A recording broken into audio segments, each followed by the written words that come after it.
मैंने कई ऐसे लोग देखे हैं जो अपने जीवन से पूरी तरह परेशान होकर डॉक्टर की शरण में जाते हैं, यह कहते हुए कि डॉक्टर साहब मुझे डिप्रेशन है, कृपया इससे छुटकारा दिलाइए। डॉक्टर भी परेशान, अरे ये बैक्टीरिया वायरस जैसे बाहरी कारकों के आक्रमण से थोड़ी ना पैदा हुआ है जो मैं दवाई देकर इसे दूर भगा दूं। ये तो आपकी ही मानसिकता में खलल से पैदा हुआ है, जीने के गलत तरीके के कारण है, तो इसे दूर करना भी आप ही के हाथ में है ना। हाँ, मेरी दवाइयाँ आपके इस प्रयास में थोड़ी मदद जरूर कर सकती हैं, बाकी सब कुछ तो आपके ही हाथ में है। जीने का सही तरीका अपनाइए और सब कुछ ठीक हो जाएगा। फिर शुरू होती है जीने के सही तरीके की खोज। इस आश्रम से उस मठ तक, इस पंडित से उस बाबा तक, आयुर्वेद से ऋग्वेद तक, बुद्ध से अरस्तु तक, पर सभी आपकी स्थिति का फायदा उठाते हैं। आपका शारीरिक, मानसिक, आर्थिक और यौन शोषण करते हैं और अपनी बची खुची शक्ति, सामर्थ्य और पैसे गंवाकर आप मौत या आत्महत्या के द्वार पर जाकर खड़े हो जाते हैं। ये आज के जीवन की सामान्य और संक्षिप्त कहानी है। धर्म का अर्थ है धारण करना या अपना लेना। धर्म वैसे नियमों या आचरणों का संग्रह है जो उत्तम जीवन की प्राप्ति करवाते हैं। दुनिया के सभी धर्मों में लगभग एक सी शिक्षा दी गई है।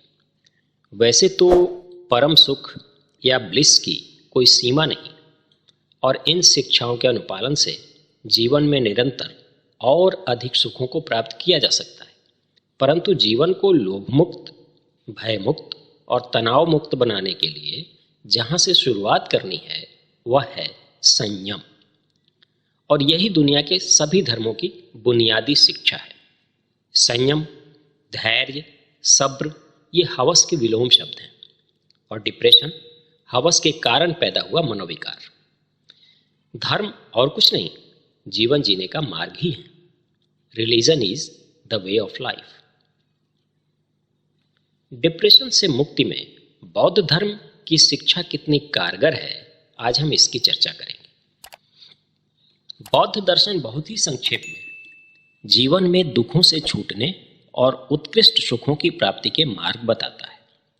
बुद्ध ने कहा, जीवन में दुख है, दुख का कारण है, और इन दुखों से छुटकारा संभव है।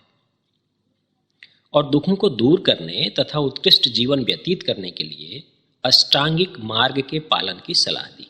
ये अष्टांग हैं सम्यक दृष्टि, सम्यक संकल्प, सम्यक वाणी, सम्यक कर्मांत, सम्यक आजीविका, सम्यक व्यायाम, सम्यक स्मृति और सम्यक समाधि।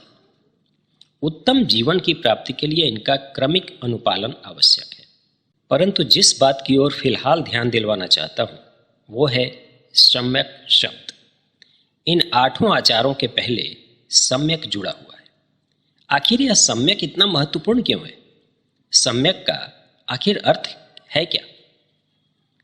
अगर मेरी माने तो यह शब्द ही वह चमत्कार है जिस पर पूरा बौद्ध दर्शन टिका है और जिसमें आपके डिप्रेशन का इलाज भी छिपा है।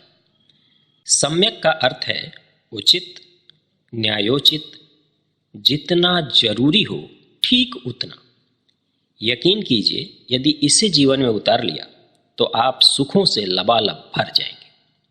अतिवाद से बचना और हर बात में साम्य स्थापित कर जीना ही बौद्ध दर्शन का निचोड़ है। न तो बहुत अधिक, ना ही बहुत कम, ठीक ठीक उतना जितना आवश्यक हो। क्रोध भी उतना, दया भी उतनी, राग भी उतना, द्वेष भी, घमंड भी उतना, दीनता भी उतनी, लोभ भी उतना, दान भी, संचय भी उतना, खर्च भी उतना। इस सम्यक से चूके तो समझो डिप्रेशन के लिए द्वार खोल लिया। अब आपको दुखों से कोई नहीं बचा सकता।